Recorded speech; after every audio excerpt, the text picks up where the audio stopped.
Hi, how you doing, folks? It's Alex from Green Rev again. This is the first potential government interview we're doing here. We have the amazing Kari Solomon, who's running for Borough Council in the Borough of Montvale, New Jersey. So really excited. When's the race coming up? And could you go ahead and introduce yourself, Ms. Solomon? Thank you.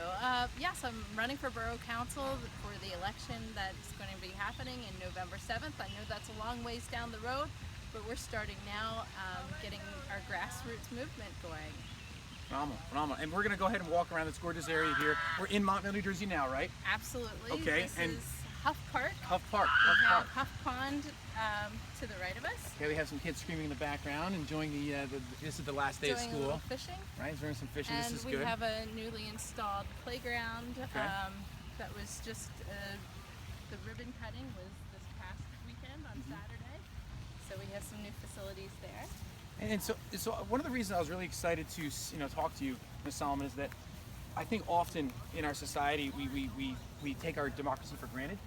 Yes. And there's different levels of government. You have state, you have federal, and you have local. Absolutely. And I think that when I'll be honest, I'm 32. When I look at like all the votes I've done, the big ones are for president and for senators, right? Sure. And I'm like, oh wait, who are these local people? I'll either vote down ballot for Republican, Democrat, or Independent, right? So why is it so important that we actually do more research for the local politicians as opposed to the politicians that are the bigger, higher level? I mean, why should we care?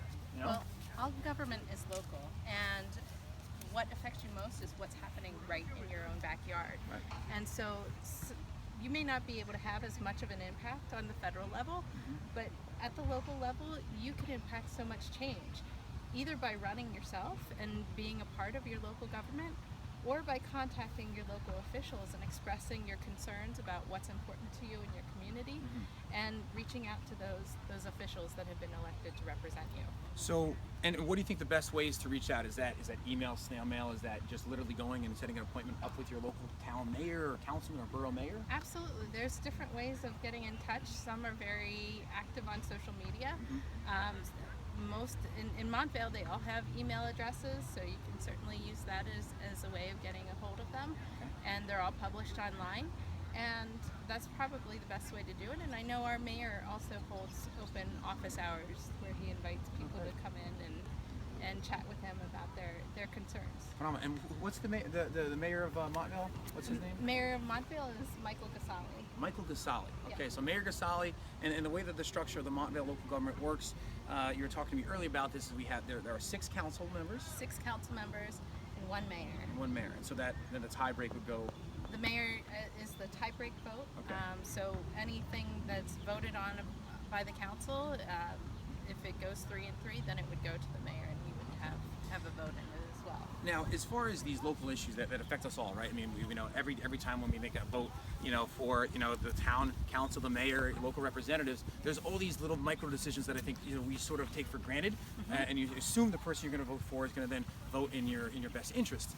I think that not to be paranoid, but to be like logical. Perhaps after we vote for the people we vote for, we should hold their feet to the fire and make sure they're going to do what they've run on that ballot to do, right? Well, I think definitely taking an active role in your government and making sure that what they're voting for is what you elected them to do. Keep in touch. Don't just vote and then leave and Right. leave it up to them. Maintain communication with your representatives, and keep them apprised, because sometimes they only know what's in their small circle of their network. So they might not even be aware that there's an issue that needs to be solved. Right, and if you think about kind of who your friends are and who your own network is, like, do you know everybody in your town? Can you actually represent them and, be able to speak for them articulately and Right. represent the different viewpoints? So there's a great diversity in Montvale, and I think, all the people in Montvale need to be represented. All the people. All the people. Right. All the people. So we need to have a variety of representation on the council as well.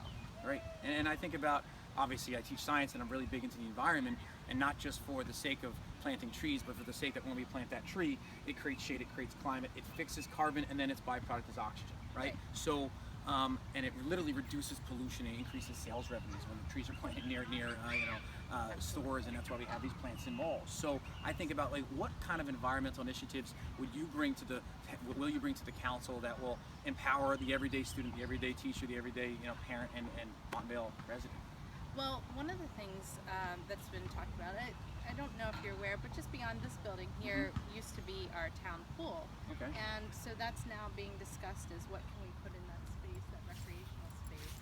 And, I've heard from some people in the community about a community garden that would really? be pretty interesting. And we have Memorial Elementary School right here, and they'd be able to participate in that. The seniors would be able to participate in that, and I think it'd be a good initiative in our town. And so the town pool is no longer a town pool open. No, they filled it in. Okay. It's been excavated, and they're now looking to say, okay, what can we do with the space that will, impact the community and be of value to the community. I think, I did a urban farm in New York, and I think about how wonderful that is, because it really, like you said, it connects all generations, the youth, the senior citizens, and I think in our culture in particular, we need to spend more time with and appreciate our senior citizens more, like they do in Japan, where they're sort of revered, as opposed to just sent off to a place to then not be connected to society. We silo too many things in America. Absolutely. So I think that's a wonderful idea, and I think that that's a great idea. I actually think also food forest and perennial food forest. So that sounds funny. It's actually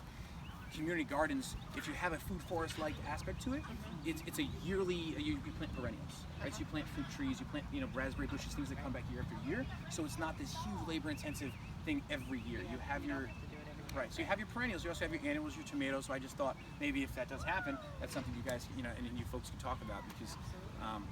And I just, as we're talking about trees, if we could just span over here, look at that. These trees fix carbon, all the CO2.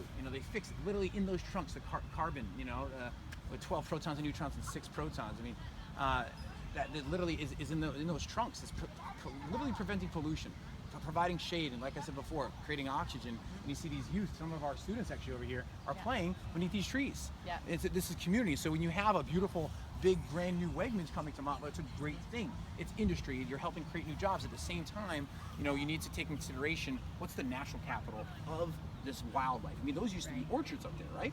Well, not orchards, but it was farming. It was used for agricultural purposes. And one of the things that they did put in place, which is kind of nice, and also is going to hopefully counter the negative impacts that all the truck traffic is going to bring, is having a rooftop garden on some of the buildings there. So Wegmans is going to have a rooftop garden. Well, the Wegmans building itself is not, but the development does have, I think, a couple of buildings where it does have a rooftop garden. That's wonderful. Yeah. And that's pretty progressive.